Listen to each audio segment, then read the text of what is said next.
Saya selalu ingat yang saya ceritakan. Mungkin Bapak Ibu di sini datang karena keracunan YouTube saya.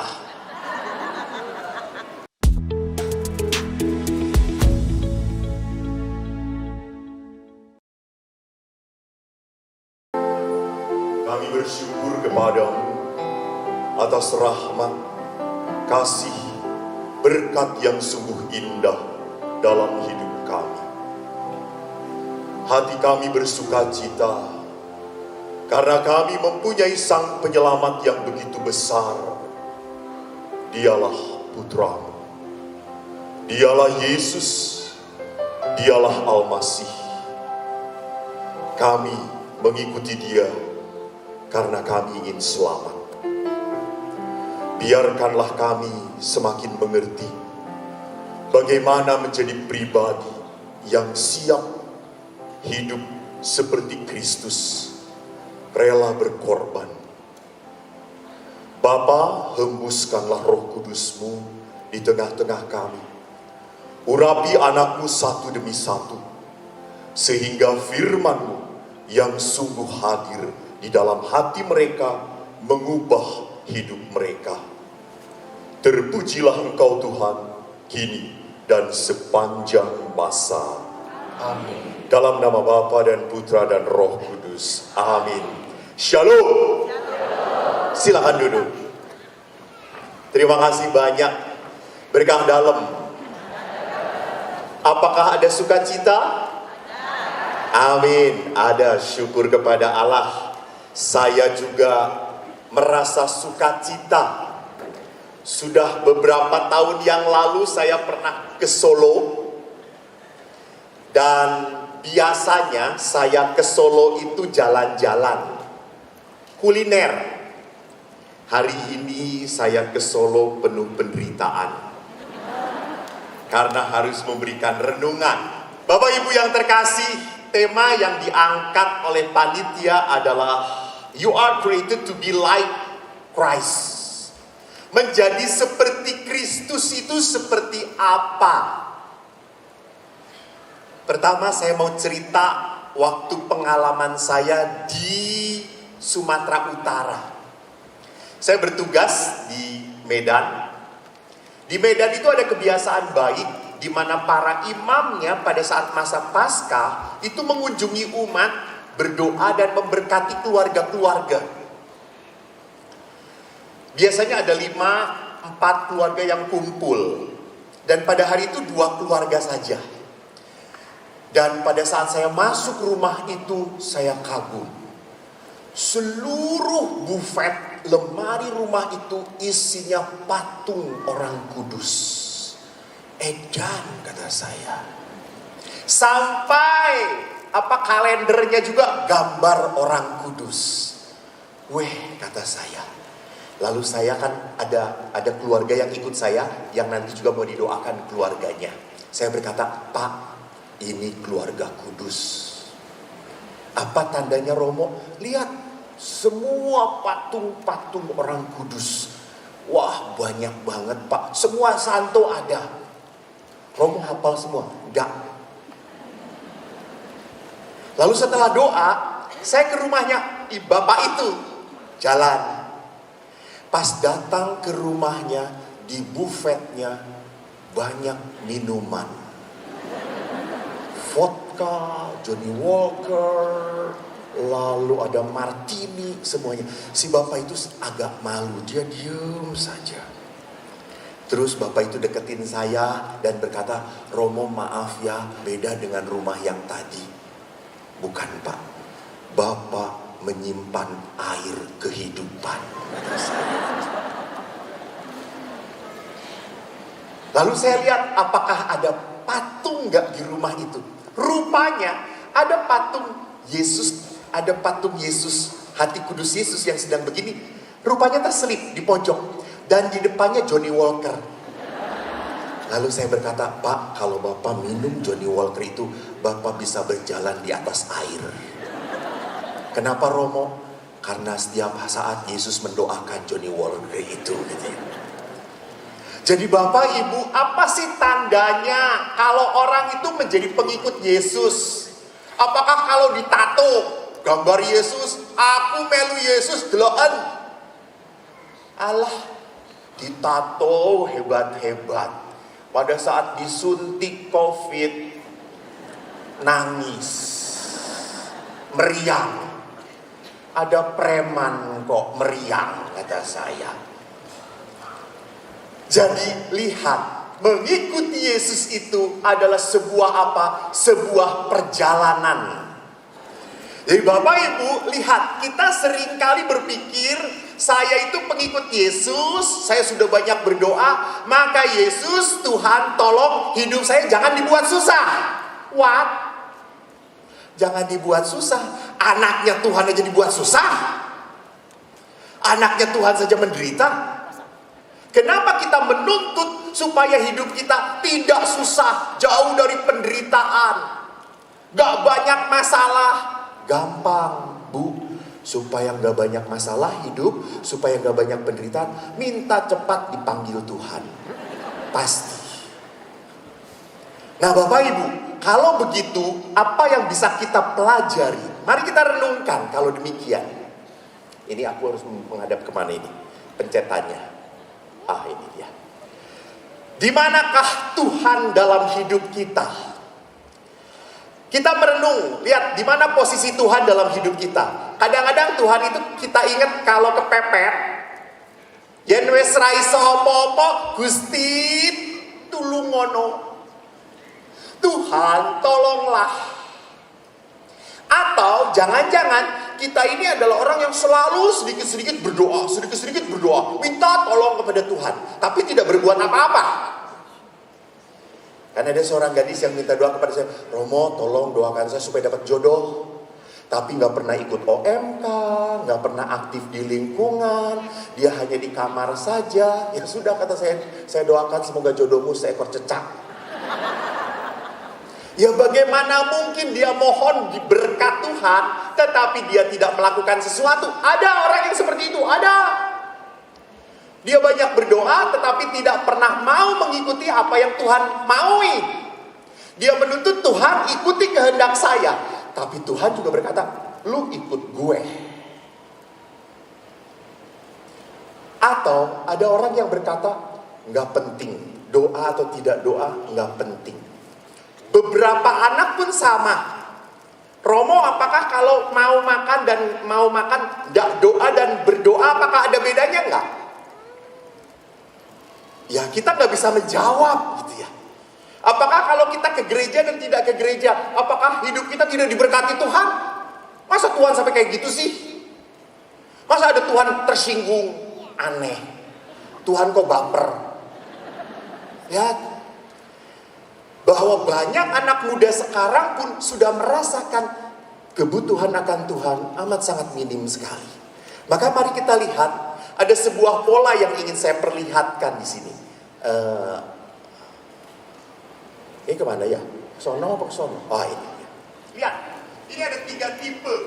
Ada 3 tipe manusia. Ada egonya, saya. Dan 4 tanda ini adalah 4 kegiatan manusia. Usaha, perkawinan, keluarga, hobi, rekreasi, jalan-jalan. Jadi itu aktivitasnya. Ada aktivitas usaha, ada aktivitas hidup berkeluarga, ada rekreasi, ada hobi. Semua kesibukan. Lalu ada tipe pertama orang ini adalah apa? Memperlihatkan Allah di luar lingkaran ini. Dia melihat bahwa apa? Saya tidak butuh Tuhan. Ini tipe pertama. Saya tidak memerlukan lagi Tuhan. Saya hanya sibuk dengan kegiatan-kegiatan saja dan aktivitas saja. Ini tipe orang pertama. Merasa bahwa toh Tuhan ada dan tidak ada juga tidak pernah membantu apapun kok. Tipe kedua adalah apa?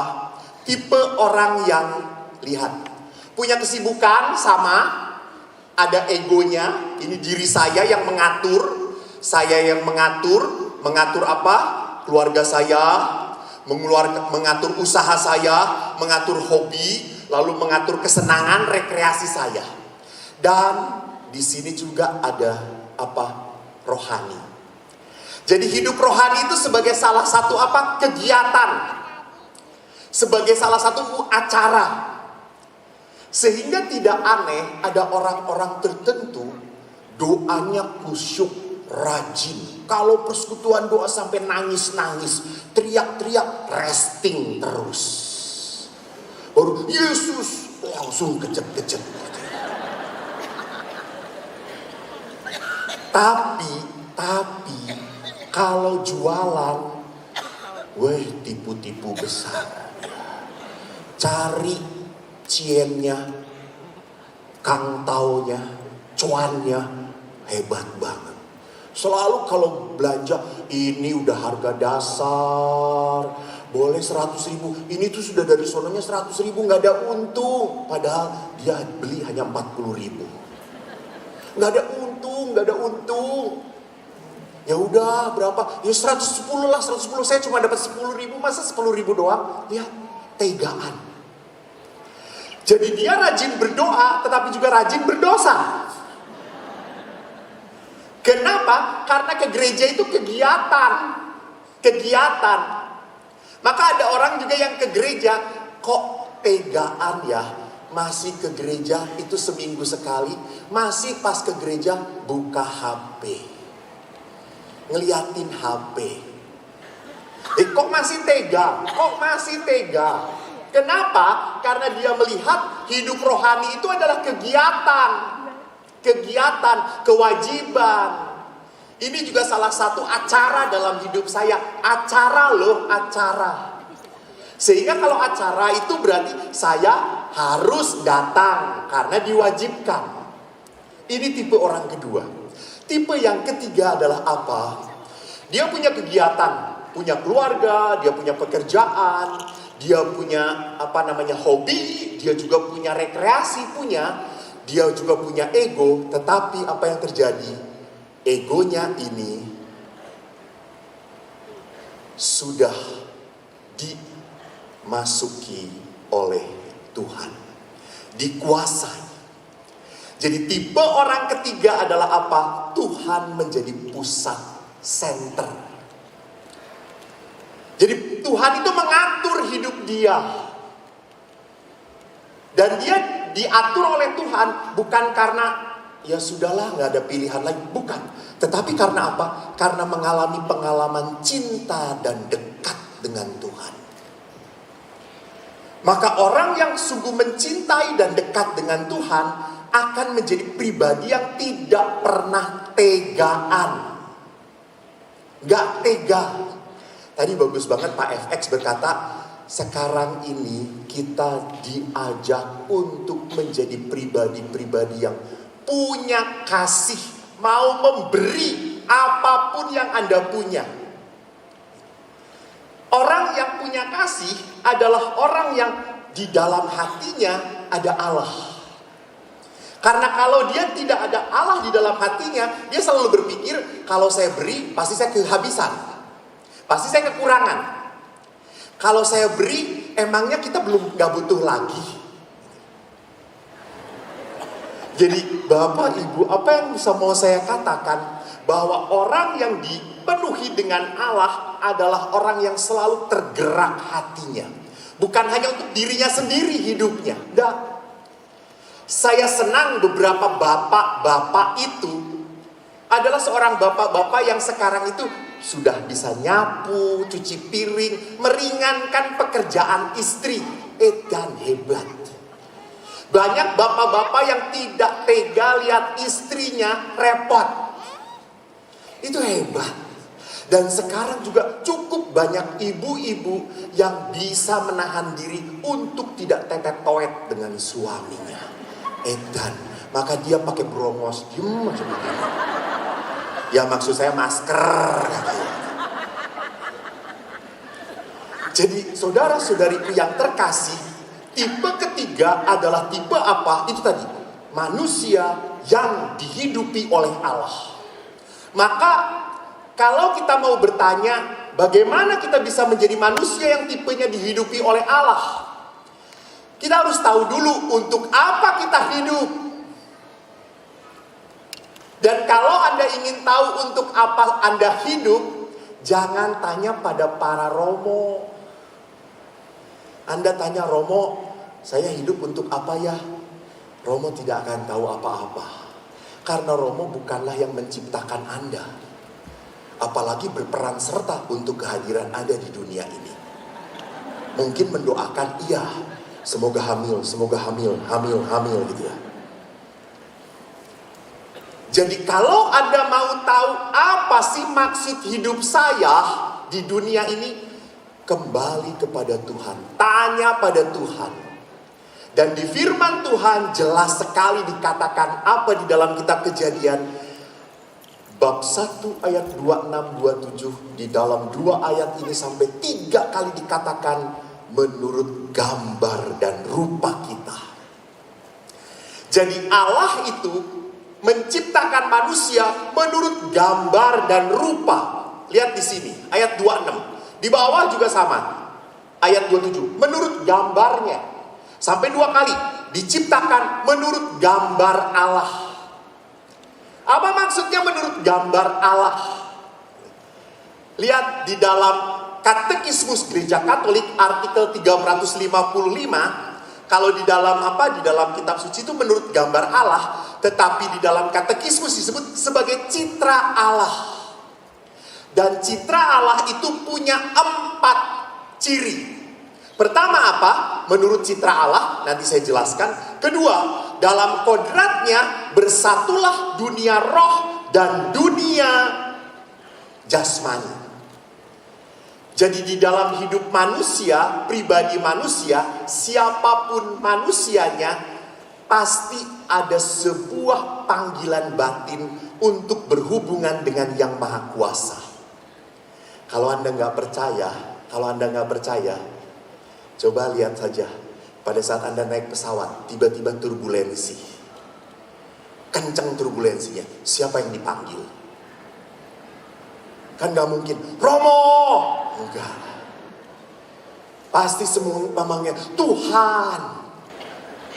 Jadi lihat, pada saat kita panik, pada saat kita ketakutan, siapa yang dicari kalau bukan Tuhan? Disinilah kita itu pun adalah pribadi yang punya hidup rohani dan hidup jasmani. Gak mungkin seekor anjing kalau panik, kalau anjing itu dikejar, anjing itu tidak akan berteriak, Tuhan tolong, Tuhan tolong. Orang kain-kain padahal gitu. Di dalam kepanikan, seekor binatang tidak akan pernah mengingat Tuhan. Hanya manusia. Dan ciri khas manusia adalah apa? Diciptakan laki-laki dan perempuan. Untuk apa? Saling melengkapi. Wow. Memang laki-laki itu membutuhkan suasana kewanitaan. Dan wanita itu membutuhkan apa? Sungguh kepemimpinan seorang pria. Tadi saya lihat di sini Bapak Ibu, kalau misalnya among tamunya semua bapak-bapak, saya yakin acara ini akan menjadi sepet ngelihatnya. Sudah lanang KB, tapi berhubung ada ibu-ibu yang memakai baju Bali, ada keindahan. Bahkan saya pangling. Kemarin saya sudah bisa dengan mereka, tetapi tak satu pun ku kenal wajahnya. Berubah saudara-saudara. Semua made in Korea nempel di sini. Bapak-bapaknya nggak ada yang pangling podoai. Perlu keindahan. Dan kenapa wanita itu perlu keindahan? Karena mereka menunjukkan the beauty-nya. Laki-laki nggak perlu the beauty. Jadi perhatikan di sini bahwa kepriaan dan kewanitaan adalah apa? Saling melengkapi.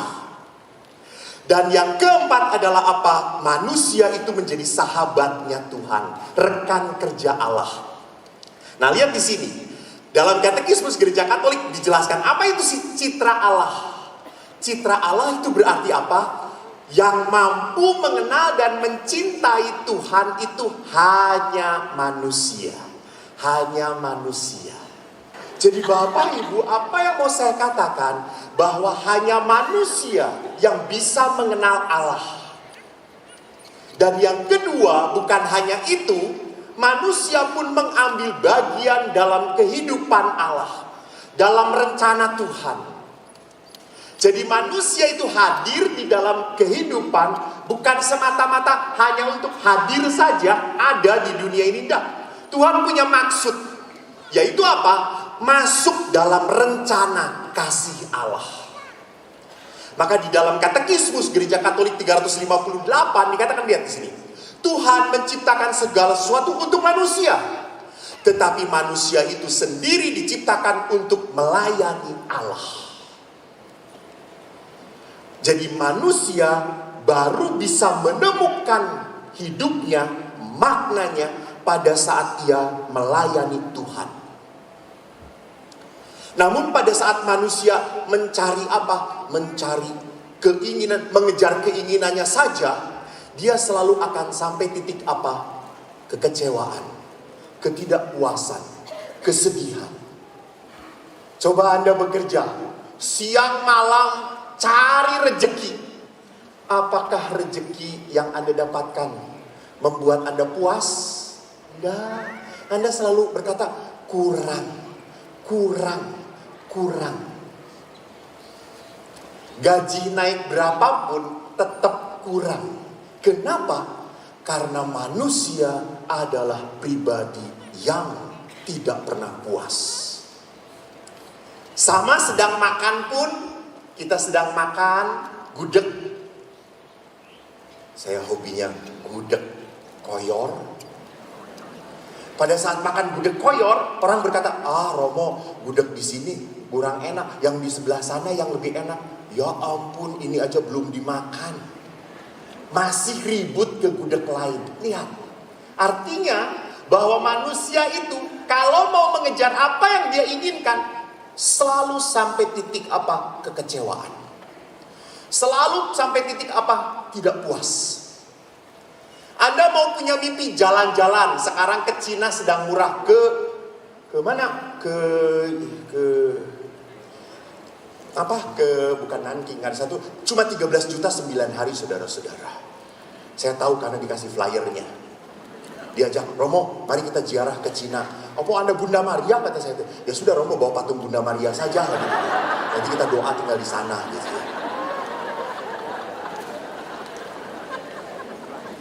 Jadi, kalaupun kita ingin ziarah ke Yuan, kemana-mana, apakah itu membuat kita senang? Tidak juga.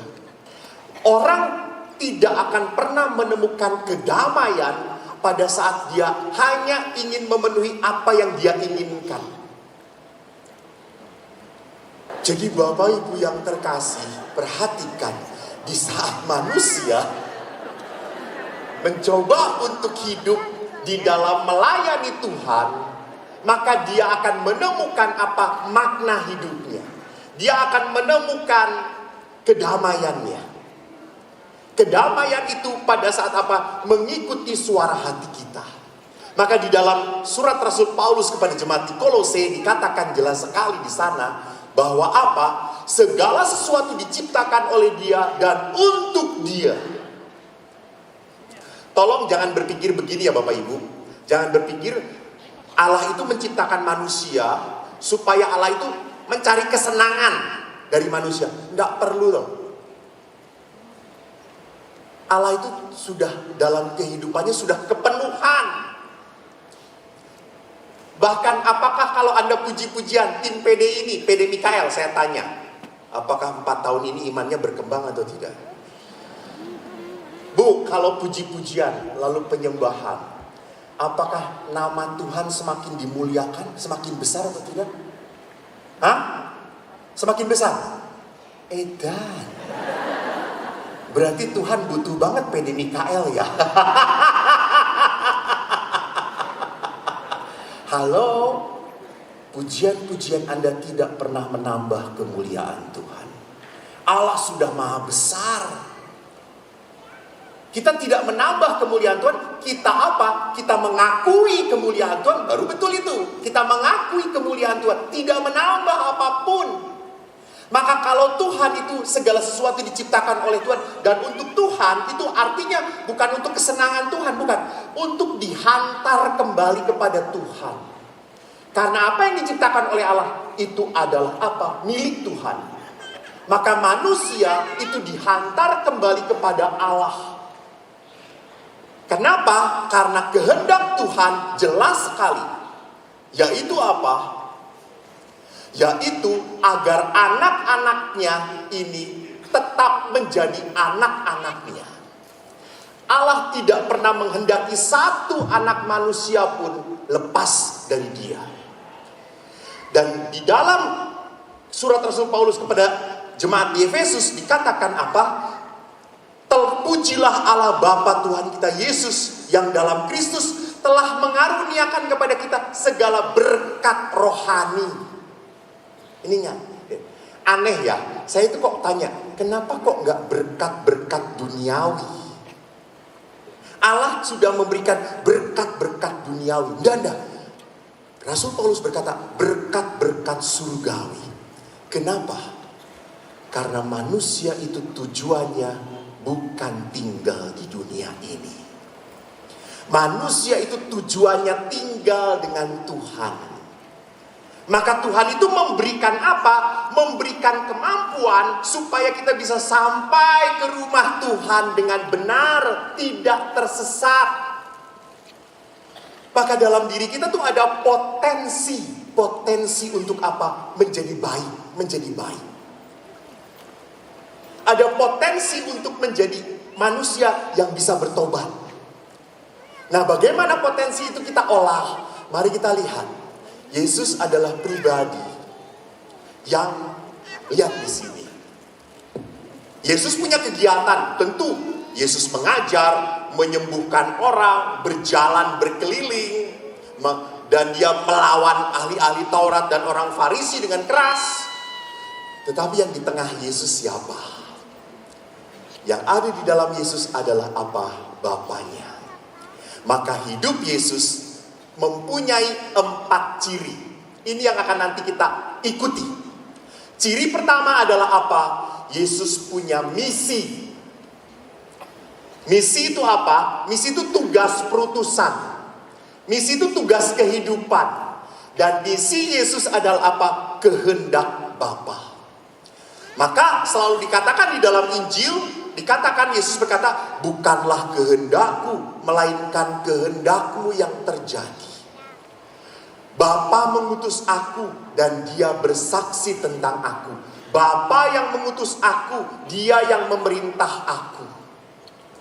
Maka tugas hidup Yesus itu adalah apa? Melakukan apa yang Bapa mau. Tuhan maunya seperti itu, ya sudah, saya lakukan. Maka misi seperti ini akhirnya diterima oleh Yesus sebagai jalan kehidupan. Maka karena misi ini diterima sebagai jalan kehidupan, Yesus tidak pernah mengeluh. Yesus tidak pernah menyalahkan. Yesus tidak pernah bersedih akan penderitaannya. Yesus dikatakan apa? Dikatakan terbuka pada muridnya, aku anak manusia harus menanggung banyak penderitaan. Kenapa? Karena bukan aku yang mengutus diriku, karena Bapa. Maka dikatakan pada saat muridnya memotong telinganya Malkus, Yesus berkata, sarungkan pedangmu, aku harus minum cawan. Waktu Yesus berdoa di Taman Getsemani, dia menangis. Dia berkata juga ketakutan, tetapi akhirnya bukan sampai pada titik ketakutan. Yesus selalu berkata apa? Terjadilah padaku. Walaupun Yesus berkata, biarlah piala ini berlalu daripadaku, namun terjadilah padaku seturut kehendakmu. Jadi lihat, Yesus punya misi. Dan misi ini, tugas hidup ini membuat Yesus menjalankan kehidupan dengan sukacita. Dia sadar penderitaan yang harus dihadapi. Oleh karena itu, hidup Yesus selalu diwarnai dengan apa? Mati raga. Doa yang ketat, menyangkal diri. Jadi supaya konsisten dengan misinya, dengan tugas hidupnya, maka Yesus membentuk hidupnya lewat apa? Lewat penyangkalan diri. Jadi kita hanya bisa konsisten dengan misi hidup kita kalau kita punya latihan-latihan. Yesus melatih hidupnya. Dia berdoa semalam-malaman. Dia berpuasa 40 hari 40 malam. Dan pada saat Yesus dikata semua orang mencari Engkau, mari kita pergi. Yesus tidak tergila-gila dengan apa? Dengan pujaan, pemujaan. Dia pergi. Jadi perhatikan, misinya tidak pernah membuat dia berubah dalam kehidupan. Dan lihat, karena Yesus punya misi hidup, punya gaya hidup, maka apa yang terjadi? Yesus menjadi pribadi yang memegang teguh hatinya, kebenarannya. Jadi buah dari misi hidup adalah apa? Pola hidup Yesus. Karena Yesus punya misi yang jelas, maka pola hidupnya jelas, mati raga. Dan pola hidup ini akhirnya membuahkan gaya hidup. Gaya hidupnya yang apa? Berbelas kasih. Yesus yang selalu dikatakan tergerak hatinya oleh belas kasihan. Tidak pernah tegaan. Yesus yang maha rahim. Ini menjadi gaya hidup Yesus. Jadi konsisten antara misi, pola hidup, dan gaya hidup. Akhirnya terbentuk. Karena apa? Karena di dalam Yesus hanya suara Bapa yang dia dengarkan. Oleh karena itu mari kita lihat di sini. Ada 3 hal yang bisa membentuk kita menjadi manusia berhati Tuhan. Hidup, panggilan.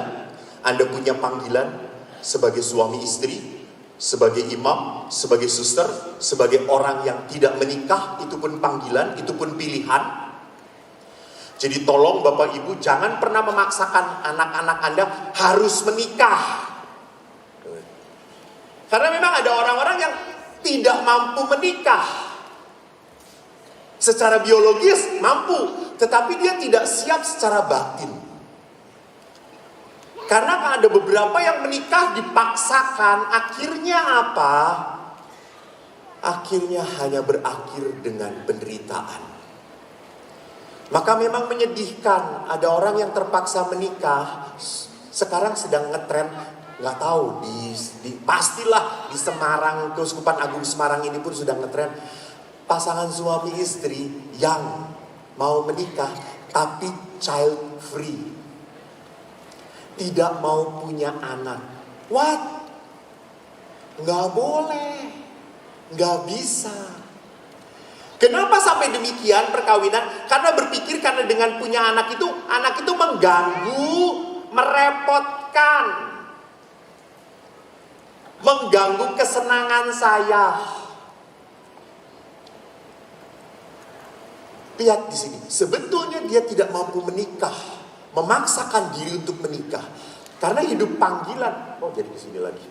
Hidup panggilan adalah apa? Adalah pola hidup dia dengan Yesus sendiri. Coba next. Next. Dalam nama Yesus. Next. Next. Nge-freeze saudara-saudara gitu. Jadi hidup panggilan itu adalah sebuah pilihan. Maka di dalam kehidupan pun kita harus punya apa? Kita harus punya tahu misi hidup kita. Kehendak Tuhan apa? Dan kehendak Tuhan itu menjadikan manusia apa? Berhati. Bapak Ibu, kalau kita kehidupan tahu panggilan Tuhan saya, tidak kita terima dengan sukacita, maka kita tidak akan pernah bisa menjadi pribadi yang punya hati. Contoh, mohon maaf. Saya seminar beberapa kali tentang suami istri. Ada seorang istri yang sudah lama menikah ngomong pada saya, Romo, padahal sudah di atas 20 tahun pernikahan loh. Waktu saya tanya, Romo, kok setelah menikah berlama-lama saya akhirnya sadar loh bahwa pasangan saya ini adalah pasangan yang tidak tepat dalam hidup saya. Ya ampun, sudah 20 tahun baru sadar, Bu? Iya, ibu gendeng kata saya. Sadar bahwa ini pasangan yang tepat, yang bukan tepat itu harusnya sebelum menikah, bukan setelah menikah. Kalau Anda merasa bahwa hidup dengan pasangan Anda adalah bukan pasangan yang tepat, maaf, sampai kapanpun Anda akan menderita. Akan menderita. Saya menjadi pastor adalah pilihan hidup saya, anugerah Tuhan. Maka saya selalu bersuka cita. Apakah saya iri melihat suami istri, istrinya cantik-cantik? Sedikit. Nggak banyak-banyak amat gitu ya. Kenapa? Karena saya tahu bahwa itu bukan hidup saya. Kalau saya mau mencoba, pasti saya tidak pernah dikaruniai, tidak punya karunia saya untuk mencintai satu wanita. Ya ampun, Pak, saya selalu kagum dengan bapak-bapak, kok kuat ya mencintai yang sama. Pernah seorang suami berkata, Romo, aduh, waktu saya mau menikah saya selalu berdoa, Tuhan berikan saya kekuatan supaya saya dapat mengambil hati wanita pujaanku. Tapi setelah 15 tahun perkawinan, Romo, doa saya berubah. Apa Pak? Tuhan, semoga saya kuat bertahan hidup dengan pujaanku ini. Jadi kalau manusia merasakan hidup panggilan ini berat, tugas, beban, maka tidak akan pernah punya manusia berhati. Pasti hatinya hanya akan dipenuhi kemarahan, kejengkelan, gak suka. Jadi Bapak Ibu, selama pasangan bukan anugerah pemberian Tuhan, maka kita tidak akan pernah menjadi manusia yang hatinya diatur oleh Tuhan, digerakkan oleh Tuhan. Tidak pernah. Maka Bapak Ibu, mari kita lihat, kita harus sadar, dekat dengan Yesus itu berarti apa? Kita harus menjadi seperti Kristus. Menjadi pribadi seperti Kristus. Dan menjadi pribadi seperti Kristus itu berarti apa? Kedekatan dengan Allah membuat kita bisa melihat penderitaan itu secara positif. Ingat, bahwa kalau kita menderita, penderitaan itu berkorban untuk mengembangkan hidup kita. Kalau kita sakit, itu berarti apa? Berarti ada sesuatu yang salah dengan diri kita. Jadi kalau kita sampai sakit hati, berarti ada yang salah dengan diri Anda, bukan dengan orang lain. Ingat, kalau Anda sakit hati, tidak ada masalah dengan orang yang menyakiti. Karena yang menyakiti tenang-tenang saja. Jadi yang masalah adalah apa? Anda yang sakit. Jadi kalau Anda sakit seperti apapun, ingatlah, berarti ada sesuatu yang harus dirubah dalam diri Anda. Maka lihat, orang yang dekat dengan Kristus, mengikuti Kristus, harus sadar bahwa apa? Penderitaan adalah bagian hidup yang tidak pernah bisa ditinggalkan. Bagian hidup yang tidak pernah bisa dihindari. Maka kita harus berlatih. Ada latihan rohani yang saya tawarkan. Supaya apa? Supaya kita menjadi pribadi yang mampu melihat penderitaan ini secara positif. Pertama adalah apa? Ajere kontra. Melakukan keterbalikan. Ajere kontra itu. Ajere kontra itu melakukan sesuatu yang tidak seperti yang saya suka. Misalnya, nah itu pantang, itu ajere kontra. Saya suka makan ya tadi gudeg koyor. Akhirnya kalau saya makan gudeg tanpa koyor, tanpa telur, tanpa bumbu-bumbu, cuma gudeg doang, gak enak. Namanya pantang. Namanya melawan. Misalnya Anda pantang, apa? Hal yang menyebalkan Anda adalah ngobrol dengan suami atau dengan istri. Karena ujung-ujungnya selalu berkelahi. Apalagi suami makin lama makin budek. Diajak ngomong cuma, oh, ngerti nggak Pak? Enggak. Walaupun Anda tahu ngobrol dengan suami ujung-ujungnya berkelahi, Anda tetap mau ngobrol dengan pasangan Anda. Anda tetap mau cerita dengan pasangan Anda. Ini ajar kontra, melakukan percis terbalik. Saya inginnya A, saya tidak mau A, malah saya pilih A. Saya inginnya A, saya malah milih B. Untuk apa? Menata hidup saya. Menata batin saya, supaya jangan cari yang enak-enak melulu. Yang kedua, maka lihat di sini, lakukan berkorban untuk sesuatu yang lebih mulia. Lakukan sesuatu untuk orang-orang yang Anda sayangi. Berikan waktu. Karena saya sekarang sedang senang berbicara tentang apa yang sedang rame, yaitu apa? Strawberry generation. Strawberry parents. Anda tahu strawberry itu? Strawberry itu ditanamnya di tempat yang khusus, bagus. Kalau sudah berbuah bagus, tapi kegesek sedikit mudah hancur. Sama. Anak-anak sekarang itu dididik dari orang tua yang mapan. Dari orang tua yang sangat melindungi anak-anaknya. Memang hasilnya apa? Anak-anaknya pinter, hebat, berbakat. Tetapi nggak kuat, nggak tangguh, mudah putus asa, kebentur sedikit nangis, kebentur sedikit suami istri inginnya cerai, putus. Ini bukan kehendak Tuhan. Lihat, begitu rentan, begitu mudah hancur. Kenapa? Karena tidak terbiasa dengan penderitaan. Jadi saudaraku lihat di sini, saya tahu bahwa penderitaan saya membuat saya kuat, membuat saya tidak mau kalah, membuat saya tidak mudah berkata tidak mudah berkata nggak bisa, enggak, saya mau bisa. Jadi Bapak Ibu lihat, bangunlah anak Anda untuk menjadi pribadi yang kuat, jangan mudah menangis. Dan ada orang tua juga yang mudah mengeluh, menangis. Sedikit-sedikit marah pada Tuhan. Sedikit-sedikit Tuhan tidak adil. Maka ingatlah bahwa penderitaan itu menguatkan kita. Jangan takut menderita. Pada saat Anda menghindari penderitaan, justru Anda makin sakit. Maka sama. Pada saat Anda merasa hidup perkawinan begitu berat, capek, merasa sendirian, bertahanlah.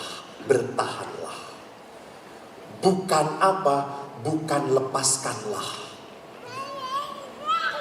Karena pada saat Anda bertahan, justru Anda akan mendapatkan buah berkat, buah kekuatan. Yang berikutnya adalah apa? Hidup itu pilihan. Bukan ditentukan oleh nasib, takdir, dah. Saya ingat orang Indonesia itu sering menjadi playing victim gitu. Sedikit-sedikit terjolimi, teraniaya. Saya ini orang yang menderita. Saya menjadi seperti ini akibat dia. Ini orang yang menjadi orang yang tidak bertanggung jawab untuk hidup dia. Waktu saya kecil, saya berdoa, Tuhan, ubahlah dunia. Sampai saya dewasa, dunia tidak berubah. Setelah menikah, saya berdoa, Tuhan, ubahlah orang-orang yang dekat dengan saya, pasangan saya, anak-anak saya. Setelah hampir tua, istri saya, anak-anak saya tidak berubah. Setelah tua, saya berdoa, Tuhan, ubahlah saya. Dan akhirnya semua berubah. Jadi saudaraku yang terkasih, kita tidak bisa menyalahkan orang lain. Kalau hidup kita hanya berkata, saya bahagia kalau dia begini, dia begitu, Anda sampai kapanpun menderita. Maka bagus sekali ada doa kerendahan hati. Kata-katanya begini, Tuhan ajarkan aku untuk berani mengubah hal-hal yang dapat kuubah. Apa yang dapat kuubah dalam hidupku? Diri saya. Betul atau tidak? Itu yang bisa kuubah. Dan menerima hal-hal yang tidak bisa kuubah dalam hidupku. Siapa yang tidak bisa kuubah? Pasangan Anda, anak-anak Anda, tidak bisa Anda ubah. Dan berikan kebijaksanaan untuk membedakannya. Jadi saudara-saudariku, sekali lagi saya menekankan apa? Di dalam kehidupan kita harus sadar bahwa kehidupan kita hanya berjalan dengan benar kalau kita mau sadar semuanya tanggung jawab saya. Maka akhirnya apa? Jadikan kita menjadi pribadi yang punya hati. Jadi kalau orang sudah biasa menderita, tahu bahwa penderitaan ini menjadi saat Allah membentuk saya, dan tahu bahwa di dalam kehidupan ini saya harus memilih kehidupan, tidak pernah boleh menjadi korban. Saya bertanggung jawab. Kalau saya sampai tidak bahagia hidup saya, itu karena saya, bukan karena orang lain. Bukan karena Allah tidak memberkati, enggak, karena saya tidak mau diberkati. Kenapa sampai saya tidak punya jodoh? Bukan karena Allah tidak pernah memberikan jodoh, Anda tidak pernah mau membuka hati. Jadi perhatikan di sini bahwa di dalam kehidupan kita harus menjadi pribadi yang apa? Bertanggung jawab, tahu menentukan bahwa hidup saya tergantung saya. Batin saya, hati saya. Dan yang ketiga adalah apa? Orang-orang yang demikian akhirnya adalah orang-orang yang sadar bahwa dia punya hati, tergerak oleh belas kasihan. Dan yang terakhir, apa yang saya mau katakan, sadarlah, hidup itu rahmat, pemberian dari Tuhan. Maka kalau hidup itu rahmat, pemberian Tuhan, kita harus sadar. Kita harus tahu kapan kita memberi, kapan kita menerima, kapan kita menikmati, kapan kita kehilangan. Harus siap. Tidak ada di dalam kehidupan yang selama-lamanya Anda pegang. Dan. Suatu saat akan kehilangan. Akan kehilangan. Anda gagah, perkasa, besar. Berapa tahun lagi Anda akan ambruk. Saya tidak mendoakan, tapi itu yang terjadi.